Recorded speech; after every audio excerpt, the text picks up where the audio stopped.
नमस्कार, बहुत स्वागत है आपका एबीपी गंगा में और मैं हूं आपके साथ आयुषी नेगी। बुलेटिन की शुरुआत करेंगे खबर के साथ। प्रतापगढ़ में पुलिस की मौजूदगी में दबंगों ने जमकर कहर ढाया है। कपड़े की दुकान पर धावा बोला, दुकानदार को लाठी डंडों से जमकर पीटा, जिसका वीडियो अब वायरल हो रहा है।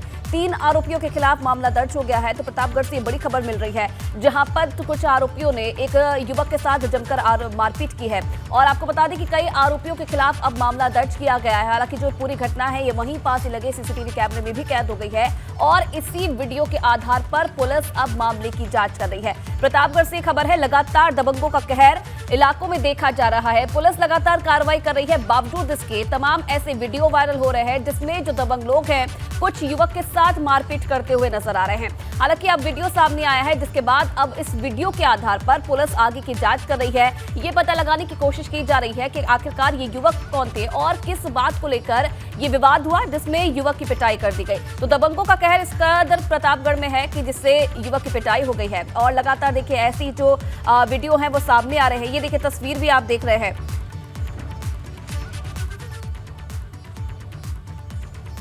जहां पर पुलिस को तहरीर दी गई है और अब आगे की जांच की जा रही है। आगे बढ़ेंगे, आपको बता दें कि भाजपा की कार्यकारिणी की बैठक का आज दूसरा दिन है। आज भी कई मुद्दों पर मंथन किया जाएगा। भाजपा अध्यक्ष के कार्यकाल को बढ़ाने पर प्रस्ताव भी आ सकता है। आज सुबह 10 बजे से बैठक शुरू होगी। प्रधानमंत्री के संबोधन के बाद कार्यकारिणी की बैठक खत्म होगी। लोकसभा चुनाव 2024 पर भाजपा का मंथन जारी है। तो कल एक बड़े रोड शो के साथ प्रधानमंत्री ने इस कार्यकारिणी की बैठक का शुभारंभ किया। आज बैठक का दूसरा दिन है। उत्तराखंड के मुख्यमंत्री समेत यूपी के मुख्यमंत्री भी बैठक में शामिल हैं। किस तरीके से लोकसभा चुनाव में भाजपा जीत का रथ आगे लेकर जाएगी, इन तमाम मुद्दों को लेकर इस कार्यकारिणी बैठक में चर्चा की जा रही है और आज बैठक का दूसरा दिन है। आज भी कई ऐसे मुद्दे हैं जिन पर चर्चा होगी, लेकिन आप अपनी स्क्रीन पर देख सकते हैं पहले दिन क्या क्या हुआ ये हम आपको बता रहे हैं। त्रिपुरा, मेघालय, इन तमाम मुद्दों पर चर्चा हुई है। कर्नाटक विधानसभा चुनाव पर चर्चा हुई है। आने वाले समय में 9 राज्य ऐसे हैं जहां पर विधानसभा चुनाव होने हैं, वहां पर कैसे जीत का परचम लहराना है, इसे लेकर पहले दिन चर्चा हुई है। और आज जब दूसरा दिन है, आज प्रधानमंत्री के संबोधन के साथ इस कार्यकारिणी की बैठक की समाप्ति होगी। तो काफी अहम दिन माना जा रहा है। आज भी कई ऐसे मुद्दे हैं जिन पर बात होगी। तेलंगाना, मिजोरम चुनाव की पर चर्चा होगी। इसी के साथ साथ राजस्थान में कैसे जीत हासिल करनी है, क्योंकि आने वाले समय में ये वो राज्य हैं जहां पर विधानसभा चुनाव होने हैं। इन पर विशेष फोकस है भाजपा का। कैसे जो जन कल्याणकारी योजनाएं हैं भारतीय जनता पार्टी की, उन्हें जन जन तक पहुंचाना है और कैसे जो जन कल्याणकारी योजनाएं हैं अभी तक कितना फायदा उनका जनता को मिला है, इस पर भी चर्चा होगी। तो 2024 में जीत की हैट्रिक लगाने के लिए दिल्ली में भाजपा की राष्ट्रीय कार्यकारिणी की बैठक के पहले दिन रणनीति पर चर्चा हुई है। मीटिंग में उन 72,000 बूथों पर चर्चा हुई जिन बूथों पर 2019 में भाजपा कमजोर रही थी। साथ ही साथ देश की 160 लोकसभा सीट जिस पर भाजपा ने बेहद कम अंतर से जीत दर्ज की या फिर कम अंतर से हार का सामना करना पड़ा है, इन सीटों पर भी मंथन किया गया। मीटिंग में यूपी में सभी 80 सीटों पर जीत दर्ज करने के लक्ष्य पर भी चर्चा हुई है और बैठक की शुरुआत में अपने संबोधन में जेपी नड्डा ने साफ लफ्जों में कहा है कि आने वाले किसी भी चुनाव में हारना नहीं है।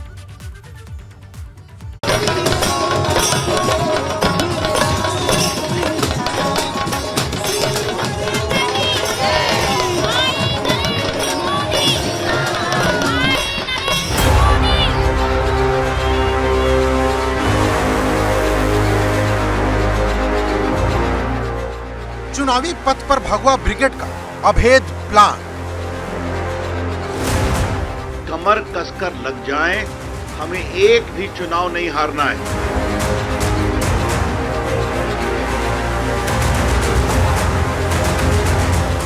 चौबीस के चक्रव्यूह के लिए भाजपा की अंतिम नीति। प्रधानमंत्री नरेंद्र मोदी की अगुवाई में अंतिम पंक्ति में बैठे हुए व्यक्ति की बड़ी चिंता की।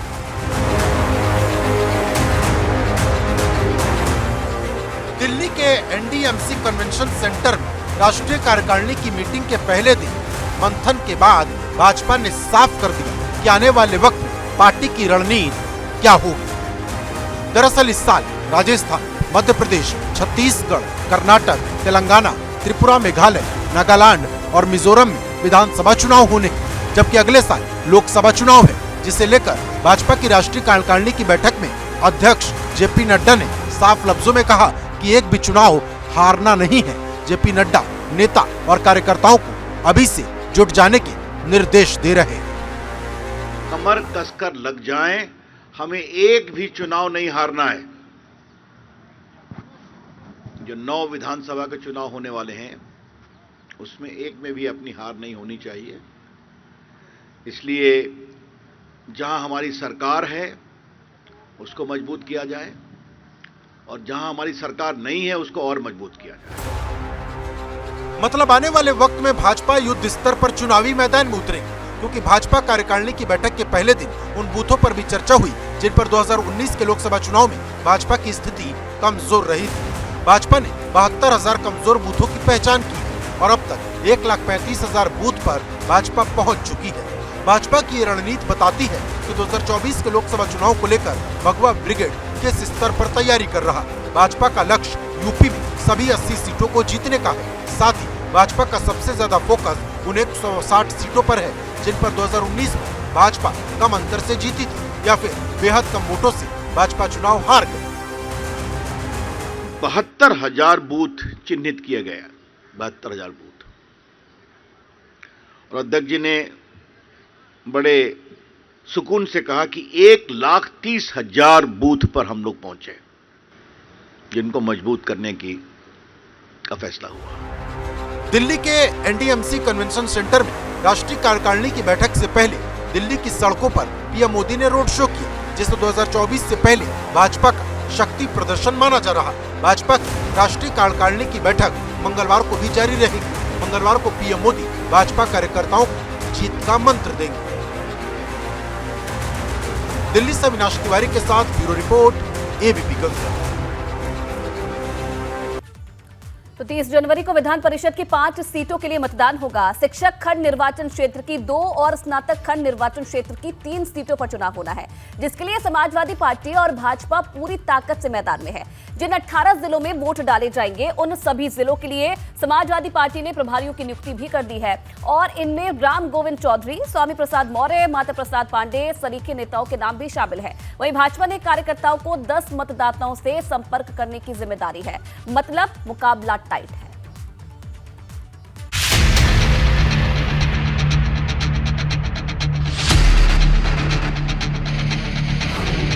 परिषद संग्राम के लिए सपा का पंच पराक्रम।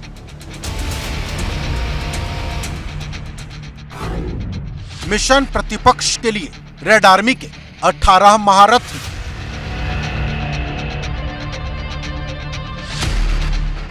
विधान परिषद की 5 सीटों पर विजयी ध्वज लहराने के लिए सपा ने बिसात बिछानी शुरू कर दी है। सपा ने मतदाताओं से संपर्क के लिए सभी विधायक और सांसदों की जिम्मेदारी तय कर दी है। साथ ही जिन 18 जिलों में एमएलसी चुनाव होने हैं उन सभी जिलों में प्रभारियों की नियुक्ति कर दी है। राम गोविंद चौधरी, स्वामी प्रसाद मौर्य, लालजी वर्मा, अंबिका चौधरी, माता प्रसाद पांडे और दुर्गा प्रसाद यादव समेत 18 वरिष्ठ नेताओं को प्रभारी बनाया गया है। सपा के सभी जिला प्रभारी मतदाताओं से संपर्क करेंगे। पुरानी पेंशन स्कीम, बेरोजगारी, महंगाई और भ्रष्टाचार के मुद्दे पर सरकार के खिलाफ घेराबंदी करेंगे। देखिए, पूरे प्रदेश में बेरोजगारी हाहाकार है। पूरे प्रदेश में जिस तरीके से बेरोजगारों की फौज बढ़ रही है, वो खास करके शिक्षित बेरोजगार, जो शिक्षित बेरोजगार हैं, जो ग्रेजुएट बेरोजगार हैं, उनकी बहुत भयानक समस्या है। इससे हमें पूरा आभास है कि बेरोजगार और शिक्षित बेरोजगार और स्नातक मतदाता समाजवादी पार्टी के प्रत्याशियों को अपना समर्थन वोट देंगे। समाजवादी पार्टी का सबसे ज्यादा फोकस स्नातक खंड निर्वाचन की 3 विधान परिषद सीटों पर है। पार्टी की कोशिश कम से कम 1 सीट पर जीत दर्ज करने की है, जिससे समाजवादी पार्टी विधान परिषद में नेता प्रतिपक्ष का दर्जा दोबारा हासिल कर सके।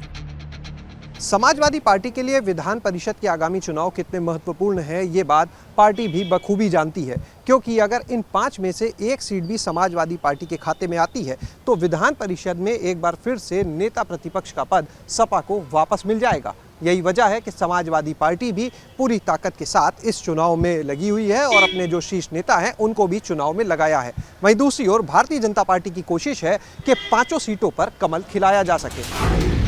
दरअसल उत्तर प्रदेश के विधान परिषद में कुल 100 सीटें हैं और मौजूदा वक्त में ऊपरी सदन में सपा के 9 सदस्य हैं। नेता प्रतिपक्ष पद के लिए 10% यानी 10 सीटें होनी जरूरी है। विधान परिषद में सपा के लिए नेता प्रतिपक्ष का पद कितना जरूरी है, सपा प्रदेश अध्यक्ष नरेश उत्तम पटेल के इस बयान से समझिए। जन समस्याओं को, शिक्षकों की बात को और स्नातकों की, बेरोजगारों की बात को विपक्ष जिस ढंग से रखता है, सत्ता पक्ष नहीं रख पाता है। सत्ता के लोग जीत करके आते हैं, बैठे रहते हैं, लेकिन विपक्ष के लोग स्नातकों की समस्याएं, बेरोजगारों की समस्याएं और शिक्षकों की समस्याओं को बराबर उठाते हैं। इसलिए समाजवादी पार्टी स्नातकों से, मतदाताओं से और शिक्षक मतदाताओं से ये अपील करती है कि समाजवादी पार्टी के उम्मीदवारों को अपना मत दें। एमएलसी चुनाव के लिए सपा ने जमीनी स्तर पर रणनीति तैयार की है। सपा कार्यकर्ता मतदाताओं से संपर्क कर रहे हैं। हालांकि सपा की राह आसान नहीं होने वाली, क्योंकि सभी 5 सीटों पर जीत का लक्ष्य लेकर उतरी भाजपा ने बूथ स्तर पर रणनीति तैयार कर दी है। भाजपा ने एक कार्यकर्ता को 10 मतदाताओं की जिम्मेदारी सौंपी है। इसके साथ ही विधायक, सांसद और मंत्रियों की भी जिम्मेदारी तय की गई है। 5 सीट हम जीत रहे हैं और 5 सीट पर इंफ्रास्ट्रक्चर भी तैयार हो चुका है और आम मतदाता तक कैसे पहुंचना है और उसको कैसे मतदान केंद्र तक ले जाना है, इसकी भी रणनीति तैयार हो चुकी है। इसलिए 5 सीट पर हम जीतेंगे और समाजवादी पार्टी के मंसूबे पूरे नहीं होंगे। मतलब ये कि एमएलसी चुनाव के लिए सपा और भाजपा ने जो रणनीति तैयार की है, उससे किसी के लिए भी राह आसान तो बिल्कुल नहीं होने वाली। लखनऊ से शैलेश अरोड़ा के साथ ब्यूरो रिपोर्ट, एबीपी गंगा।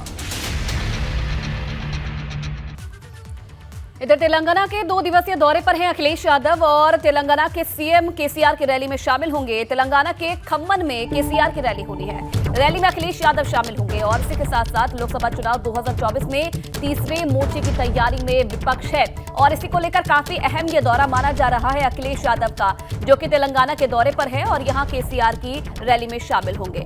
और चलिए एक और बड़ी खबर आपको बता दें, लखनऊ से अखिलेश यादव ने चाचा शिवपाल से मुलाकात की है। चाचा शिवपाल के आवास पर अखिलेश यादव ने चर्चा की है। पार्टी में अहम जिम्मेदारी देने समेत कई मुद्दों पर दोनों के बीच चर्चा हुई। संगठन विस्तार पर दोनों के बीच चर्चा हुई है और जल्द हो सकता है सपा का संगठन विस्तार। जल्द ही पार्टी में शिवपाल यादव को बड़ा पद मिल सकता है।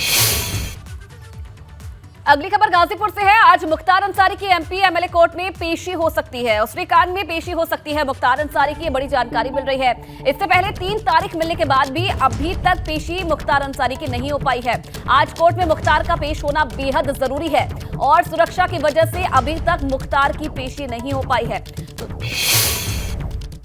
रामपुर से अगली खबर, हेट स्पीच मामले में आजम खान की आज पेशी होनी है।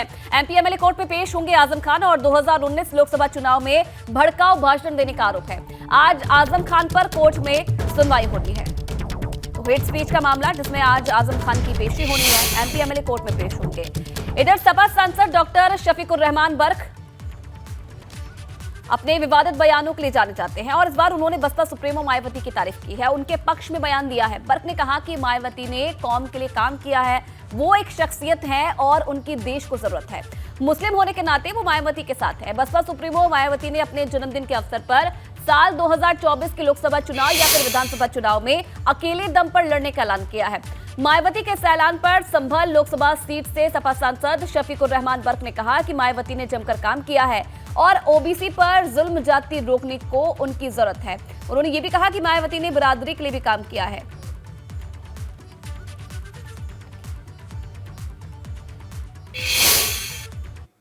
उन्होंने अपनी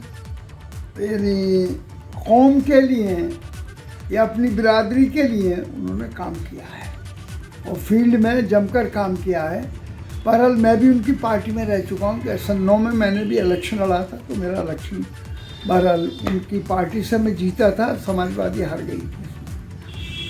लेकिन बहरहाल जहाँ तक उनका ताल्लुक़ है, वो भी एक शख्सियत हैं और सुप्रीमो हैं। वो उनके रहने से उनकी भी ज़रूरत है देश के अंदर, ताकि ओबीसी के लोगों का के साथ जो जुल्म और जाती नाइंसाफ़ी होती है उसके रोकने के लिए उनकी भी ज़रूरत है। और हम भी बहैसियत मुसलमान के हम भी सपोर्ट करते हैं।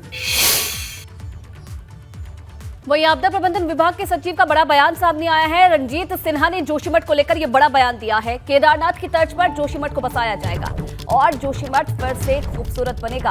तो दरारें आने के बाद लगातार खतरे का साया जोशीमठ पर मंडराता जा रहा है और इस बीच रंजीत सिन्हा ने जोशीमठ को लेकर ये बड़ा बयान दिया।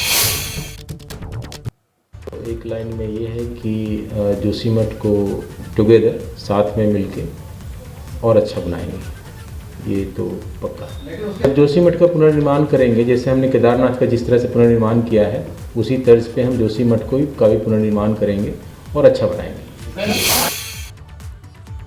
और अब खबर महोबा से है। विहिप के जिला महामंत्री पर जानलेवा हमला, 2 युवकों ने फायरिंग कर दी, बाल बाल बचे जिला महामंत्री मयंक तिवारी ने थाने में नामजद तहरीर दी है। शहर कोतवाली के पठा तिगैला के पास ये हमला हुआ है। तो विहिप के जिला महामंत्री पर जानलेवा हमला, जिसमें बाल बाल बचे हैं जिला महामंत्री और थाने में तहरीर दी गई है।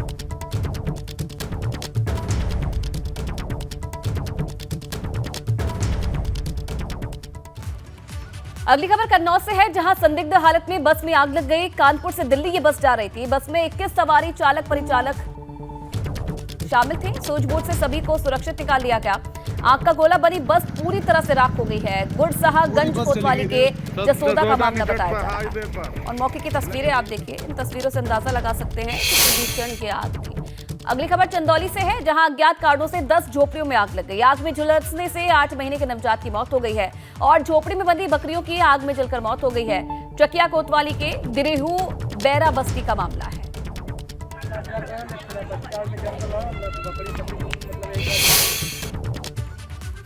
वहीं नोएडा में एक तेज रफ्तार कार ने स्कूटी को टक्कर मार दी। हादसे में वेल्डिंग कारोबारी बुरी तरह से घायल हो गया है, जिसका सीसीटीवी फुटेज भी अब सामने आया है। टक्कर से कारोबारी उछलकर कार के बोनट पर गिरा और युवक को एम्स ट्रॉमा सेंटर में भर्ती करवाया है। थाना सेक्टर 24 का मामला है।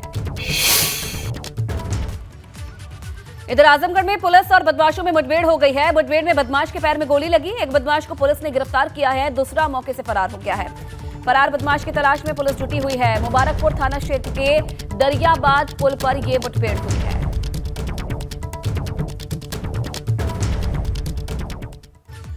और अब बड़ी खबर अयोध्या से आपको बता दें, जहां तपस्वी छावनी मंदिर में जमकर ईंट पत्थर चले हैं। मंदिर में रहने वाले एक वेद पाठी बालक का सर फट गया। घायल का श्रीराम अस्पताल में इस वक्त इलाज चल रहा है। मामले में पुलिस ने 2 युवकों को हिरासत में लिया है।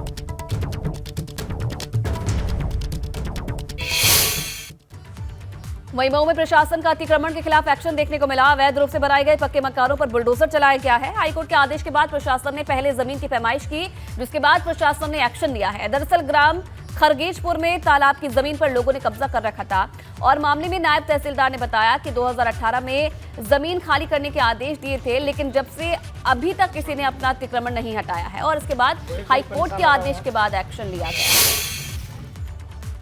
सहारनपुर से अगली खबर है, जहां खनन माफिया हाजी इकबाल की संपत्ति पर कुर्की की कार्रवाई हुई है। मिर्जापुर पुलिस ने भगत सिंह कॉलोनी में स्थित हाजी की संपत्ति पर कार्रवाई की। एक हफ्ते में मिर्जापुर पुलिस ने हाजी इकबाल की संपत्ति पर ये दूसरी बार कुर्की की कार्रवाई की है। आपको बता दें कि कार्रवाई गैंगरेप के मामले में की गई है, जिसमें हाजी इकबाल और उसके 3 बेटे मामले में आरोपी है। ये भी आपको बता दें कि गैंगरेप मामले में हाजी इकबाल इस वक्त फरार चल रहा है और उसके 3 बेटे जेल में बंद हैं। नेपाल में हुए विमान हादसे का ये मामला है। हादसे में गाजीपुर के 4 युवाओं की मौत हुई थी, जिनकी पहचान को लेकर परिवार के एक व्यक्ति, ग्राम प्रधान और जिला प्रशासन के 2 कर्मचारियों को काठमांडू के लिए रवाना कर दिया है। भारतीय दूतावास पहुंचकर परिजन शव की पहचान करेंगे और आज मुआवजे को लेकर मृतकों के परिजन, स्थानीय लोगों ने प्रदर्शन करेंगे और डीएम के आश्वासन के बाद प्रदर्शन। लखीमपुर खीरी में एक रहस्यमय बुखार से हड़कंप मचा हुआ है। वार्ड नंबर 24 में पिछले 10 दिन में एक ही मोहल्ले के 6 बच्चों की बुखार से मौत हो चुकी है। मामले में स्थानीय लोगों ने स्वास्थ्य विभाग पर लापरवाही का आरोप लगाया है। स्थानीय लोगों का कहना है कि मामले को लेकर कई बार स्वास्थ्य विभाग को अवगत करवाया गया, कई बार फोन पर भी जानकारी दी गई, लेकिन बावजूद इसके स्वास्थ्य विभाग को कोई असर नहीं पड़ा और इस पर एक्शन नहीं लिया गया। मामले पर जिलाधिकारी ने बताया कि गंदगी की वजह से बीमारी होगी और इलाके में साफ सफाई का काम कराया जा रहा है।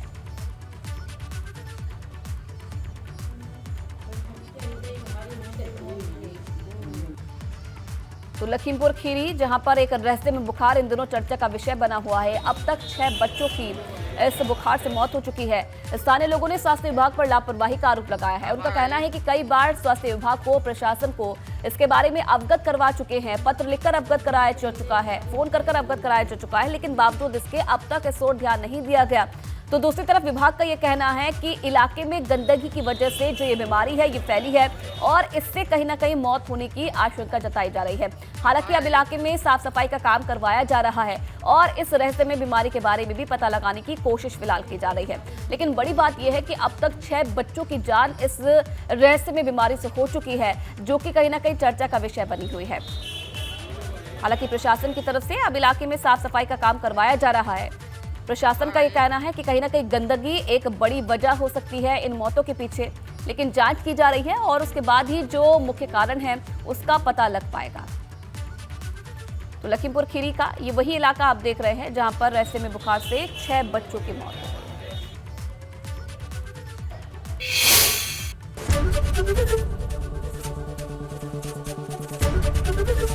गई। एबीपी गंगा, खबर आपकी, जुबान आपकी।